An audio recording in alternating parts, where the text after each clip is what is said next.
جو ہے وہ جتنی بھی عوام سے یہ رقم حاصل کریں گے، یہ ساری جناب IMF کو رقم کی واپسی جب ہوگی تو پاکستانی عوام کا خون اس طرح سے نچوڑ کر ان کو واپس کی جائے گی۔ نیپرا نے اس سے پہلے جو ٹیرف مقرر کیا تھا 24 روپے 80 پیسے، عمران خان کے دور میں یہ 7 روپے تھا، سلیبز بھی ختم کر دیے گئے۔ اب یہ ہے کہ جو مسلسل 6 ماہ جو لوگ 300 200 سے کم یونٹ استعمال کر رہے ہیں ان کے سلیب لگیں گے، درمیان میں کوئی ایک مہینہ بھی اگر وہ اس سے اوپر جاتے ہیں تو پھر ملٹی پلائی بائی 24 ہوا کرتا تھا ہر یونٹ، اور اب یہ ملٹی پلائی بائی 31 ہو جائے گا IMF کے اس معاہدے کے بعد۔ اور آپ اس کے بعد اب اندازہ لگا لیں، لوگوں کے کیلکولیٹر میں شاید وہ فگر ہی ختم ہو جائے گی جو عام لوگوں نے رکھی ہوئی ہے کہ وہ مہینے کا بجلی کا کتنا بل دیا کریں گے۔ تو یہ ہے جناب اس IMF کے معاہدے کا تیا پانچا، یہ ہے وہ بڑی واردات جو اس معاہدے کے نام پر پاکستانی عوام کے ساتھ کی گئی، اور اگلی آنے والی حکومت کے لیے گڑھا بھی کھودا گیا کہ اگر ہماری حکومت آ جائے تو چلیں اس کو ہم چلا لیں گے، اور اگر کسی اور کی حکومت آ جائے تو پھر کہیں گے دیکھیں جناب عمران خان نے عوام کے خلاف کتنی جو ہے وہ مہنگائی کر دی ہے۔ اب آپ کو لے کر چلتے ہیں اس تاریخی دستاویز کی جانب۔ آپ ہمیشہ یہ بات کرتے ہیں جناب کہ آپ اپنی ویڈیو ایک ڈیفرنٹ اینگل کے ساتھ کرتے ہیں، اور خبر کے اندر کی جو خبر ہوتی ہے اس کے اندر جو چھپی ہوئی بات ہے وہ آپ کے سامنے لاتے ہیں۔ تو جناب ایسا ہی ہے، اگر میں آپ کو یہ بات کر دوں کہ جناب نیم آرڈیننس کے اندر جو ہے وہ ترمیم کر دی گئی، اور اب اتنے دن کی بجائے اتنے دن گرفتاری ہوگی، یا عمران خان کو گرفتار کرنے کا پلان بنا لیا گیا، تو یہ تو آپ کئی جگہ پر سن چکے، سوشل میڈیا کے اوپر بھی، باقی جگہ پر بھی۔ اس کے اندر کی خبر کیا ہے وہ ہے میرا اصل مقصد آپ کے سامنے لانے کا، اس اینگل کے سامنے آپ کے سامنے ویڈیو رکھنے کا۔ تو جناب تمام تر کوششوں کے باوجود، گزشتہ 9 مئی کے بعد تقریباً 2 ماہ کی کوششوں کے باوجود، نہ ہی تو عمران خان کو پاکستانی سیاست تو بہت دور کی بات پاکستانی عوام کے دلوں سے بھی مائنس نہیں کیا جا سکا، اور درجنوں کی تعداد میں پاکستان تحریک انصاف کے کارکنان کو اور رہنماؤں کو زور زبردستی، کارکنان تو خیر ہزاروں کی تعداد میں، 10,000 سے زائد ضلعوں میں ہیں جو رہنما ہیں، درجنوں رہنماؤں کی گرفتاری، اس کے بعد ان سے پریس کانفرنسز، پھر پاکستان تحریک انصاف کا چھڑوائے جانا، ایک ماحول میڈیا کے اندر پیدا کرنا، لیکن اس کے باوجود عوام کے دلوں سے عمران خان کو نہیں نکالا جا سکا، اور واضح طور پر ہاتھ کھڑے کر دیے نیوٹرلز نے یہ کہتے ہوئے کہ ہم تو عمران خان کو مائنس نہیں کر سکے، اب تو پھر یہی حربہ ہے جو ہم نے آزمانا ہے، اور اسی حربے کی تفصیلات جو کہ اصل میں کپتان کی جیت ہے، کیونکہ اس سے پہلے پاکستان کی 75 سالہ سیاسی تاریخ میں ہمیشہ جب بھی اسٹیبلشمنٹ کی اور کسی مقبول سیاستدان کی لڑائی ہوئی، اسٹیبلشمنٹ کو فتح حاصل ہوئی، اور وہ مقبول سیاستدان اس کی مقبولیت ختم ہوتی گئی، کم تر ہوتی گئی، چاہے وہ بھٹو تھا، چاہے وہ نواز شریف تھا۔ لیکن عمران خان کے معاملے کے اندر، عمران خان کا معاملہ جب سامنے آیا، عمران خان کے کیس کے اندر تمام تر ماضی کے جو فارمولے تھے اسٹیبلشمنٹ کے مکمل طور پر ناکام ثابت ہو گئے، مائنس نہیں کر سکے۔ اب کیا کرنے جا رہے ہیں اس کی تفصیلات آپ کے سامنے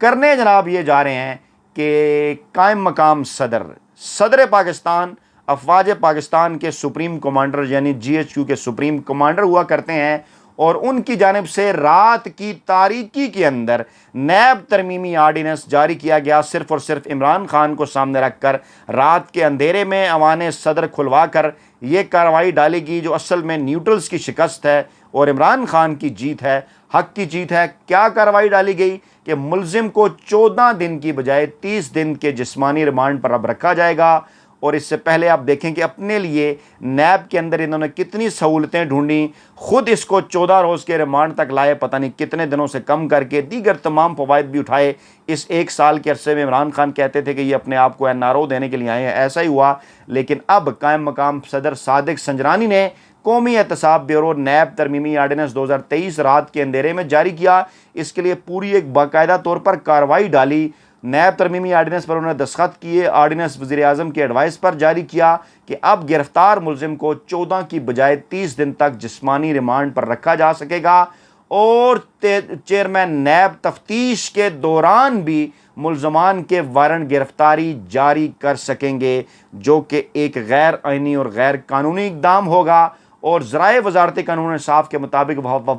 یہ جو وفاقی کیبنٹ ہے اس نے ان مجوزہ ترامیم کی منظوری دی تھی، اور ذرائع کے مطابق جب یہ منظور کی جانی تھی تو کابینہ کے اجلاس میں ایجنڈے میں سب سے آخر پر رکھی گئیں، چھپ کر کی گئی تمام بیوروکریٹس کو کابینہ کے اجلاس سے نکال دیا گیا، بند کمرے کے اجلاس سے، اور اس کے بعد پھر یہ وہ کہتے ہیں نا کہ چوری ہمیشہ چھپ کر ہوتی ہے، اس کے بعد یہ کام کیا گیا، اور اس کے بعد پھر صدارتی آرڈیننس کے ذریعے یہ لایا گیا قانون، اور صدارتی آرڈیننس کی راہ ہموار کرنے کے لیے پیر کی شام، یعنی جب آپ یہ ویڈیو دیکھ رہے ہوں گے اس سے ایک دن پہلے قومی اسمبلی کا اجلاس غیر معینہ مدت کے لیے ملتوی کرنے کا نوٹیفیکیشن جاری کر دیا گیا، کیونکہ اس سے قبل اسپیکر قومی اسمبلی نے 26 جون کو قومی اسمبلی کا اجلاس 17 جولائی تک ملتوی کیا تھا۔ یعنی 17 جولائی تک ملتوی کرنے کا مطلب یہ ہے کہ اجلاس ابھی چل رہا تھا، اگلا یہ اس کا وہ سیشن چل رہا تھا، اگلا اجلاس جو ہے وہ 17 کو ہونا تھا، اور اس دوران یہ جتنے دن ہیں یہ کاؤنٹ ہوتے ہیں کہ اسمبلی کا اجلاس چل رہا ہے، اور اس دوران اگر اجلاس چل رہا ہو تو صدارتی آرڈیننس جاری نہیں کیا جا سکتا۔ یہ وہ وجہ ہے جو میڈیا آپ کو نہیں بتا رہا، اور جناب یہی وجہ ہے کہ اس سے قبل آج قومی اسمبلی کے اجلاس کو جو ہے وہ ملتوی کی بجائے غیر معینہ مدت کے لیے ملتوی کر دیا گیا، اور اس کے بعد پھر تاکہ اعتراض نہ ہو رات کے اندھیرے کے اندر یہ آرڈیننس آیا،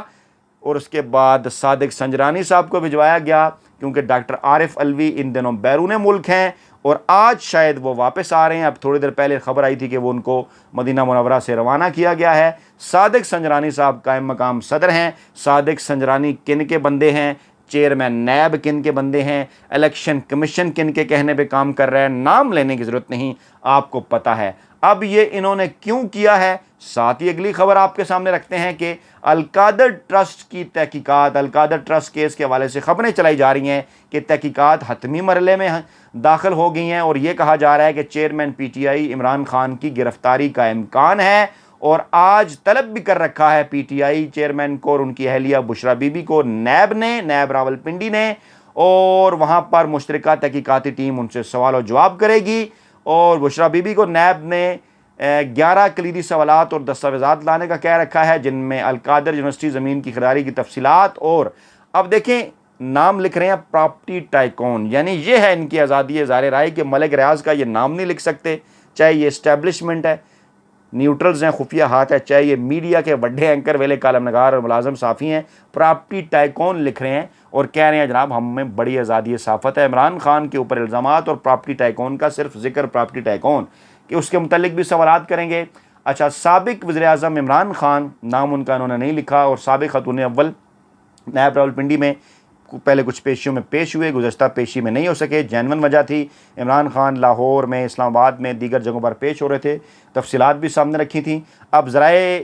یہ بھی کہہ رہے ہیں نیب کے کہ جناب کیونکہ وہ پیش نہیں ہوئے، تحقیقات حتمی مرحلے میں داخل ہو گئی ہیں، اس لیے چیئرمین تحریک انصاف اور ان کی اہلیہ کی گرفتاری کسی بھی وقت عمل میں لائی جا سکتی ہے۔ اب جناب لنک کریں آپ ان دونوں خبروں کو کہ ان کا مقصد کیا ہے، یعنی چیئرمین تحریک انصاف عمران خان کی گرفتاری کے حوالے سے خبریں چلوانا کہ وہ جناب تعاون نہیں کر رہے القادر ٹرسٹ کیس کے اندر، اور اس کے بعد یہ کہنا کہ ان کی گرفتاری ہو سکتی ہے، اور دوسری جانب نیب آرڈیننس جاری کرانا کہ چیئرمین نیب کو اختیار دے دیا کہ وہ وارنٹ گرفتاری جاری کر سکتے ہیں تفتیش کے دوران، اور ساتھ یہ بھی کہہ دیا کہ جسمانی ریمانڈ 14 دن کی بجائے ہوگا 30 دن کا قانون بنا دیا۔ اب اس کو سپریم کورٹ کے اندر چیلنج بھی کیا جا سکتا ہے، پو پھٹنے پہ دن نکلنے پہ دیکھتے ہیں پاکستان تحریک انصاف اور ان کے وکلا کیا کرتے ہیں۔ میڈیا جو کہ پہلے تو بڑا شور مچایا کرتا تھا، اب اس پہ بات کرتا ہے یا نہیں؟ ڈیفینیٹلی نہیں کرے گا۔ یہ بڑے اینکر ویلے کالم نگار ملازم صحافی، پتہ ہے آپ کو ان کی روٹیاں کہاں سے لگی ہوئی ہیں، اس لیے جناب رات کے اندھیرے کے اندر یہ ڈالی گئی کارروائی، اور اس کارروائی کا نشانہ کون ہے؟ سابق وزیر اعظم پاکستان کے مقبول ترین رہنما عمران خان، اور ان کو کیونکہ مائنس نہیں کر سکی اسٹیبلشمنٹ، نیوٹرل انہیں مائنس نہیں کر سکے، شکست تسلیم کر لی کہ ہم مائنس تو نہیں کر پا رہے، عمران خان کے ساتھ لوگ کھڑے ہیں، ہم نے تو ٹل کا زور لگا لیا، ہم تو 60 دنوں سے محنت کرنے ہیں، لیکن عمران خان سے پاکستانی عوام کی محبت ہے کہ بڑھتی جا رہی ہے، اور ہم نے زور زبردستی رہنماؤں کو چھڑوا دیا، کارکنان جڑتے جا رہے ہیں، اب کیا کریں، اب کوئی حل نہیں ہے، تو چلیں یہ قانون بناتے ہیں، غیر آئینی اور غیر قانونی طور پر اس طریقے سے عمران خان کو پکڑنے کی کوشش کرتے ہیں، 14 دن کی بجائے 30 دن کے لیے اندر ڈالتے ہیں، حالات ملک کے خراب کرنے کی کوشش کرتے ہیں۔ اس دوران اس حکومت کی مدت بھی پوری ہو جائے گی، الیکشن کی طرف جائیں گے، عمران خان کو ٹکٹ دینے کے موقع نہیں دیں گے، عمران خان کو الیکشن کے لیے کمپین چلانے کے موقع نہیں دیں گے، اور عدالتوں میں کہیں گے دیکھیں جناب ان کے اوپر تو کیس چل رہا ہے، اور اس کے بعد اس معاملے کو کوشش کر کے ممکنہ طور پر عمران خان کی نااہلی کی طرف بھی لے کر جائیں گے۔ گے. تو یہ ہے جناب ان کا پلان. لیکن یاد رکھیں کہ ایک پلان رب تعالیٰ کی ذات کا بھی ہے, اور جو رب کا پلان ہوتا ہے اس کا کوئی مقابلہ نہیں کر سکتا. اور بلا شبہ آخری سچ, آخری جیت ہمیشہ حق اور سچ کی ہوا کرتی ہے. اسحاق ڈار صاحب فرما رہے ہیں نواز شریف پر پابندی ختم ہو چکی ہے, وہ الیکشن لڑ سکتے ہیں. حالانکہ وہ پابندی 2/3 اکثریت کے ساتھ جب تک قانون پاس نہ ہو نہیں ہو سکتی. اس کے اوپر بھی ابھی اعتراضات سامنے آئیں گے. ماہرین, قانونی ماہرین کی رائے مختلف ہے کہ آپ ان کی سمپل میجارٹی کے ساتھ قانون سازی کر کے 5 سال کی نائلی میں کنورٹ نہیں کر سکتے تایاد کو. اس کے لیے جو 61 اور 62 جو قوانین ہے 61-62 اس کے اندر 2/3 کے ساتھ میجارٹی ہوگی قومی اسمبلی کے اندر, تو آپ تبدیلی کر سکیں گے. یعنی جس کی لاٹھی اس کی بھینس. نواز شریف کو ایلیجیبل بنانے کی کوشش اور عمران خان کو سیاسی میدان سے آؤٹ کرنے کی کوشش, لیکن سر یہ ہو نہ پائے گا. عمران خان ضرور آئے گا. اپنا بہت خیال رکھیے گا, دعاؤں میں یاد رکھیے گا. نئی ویڈیو کے ساتھ جلد حاضر ہوں گے. اللہ نے کے بعد.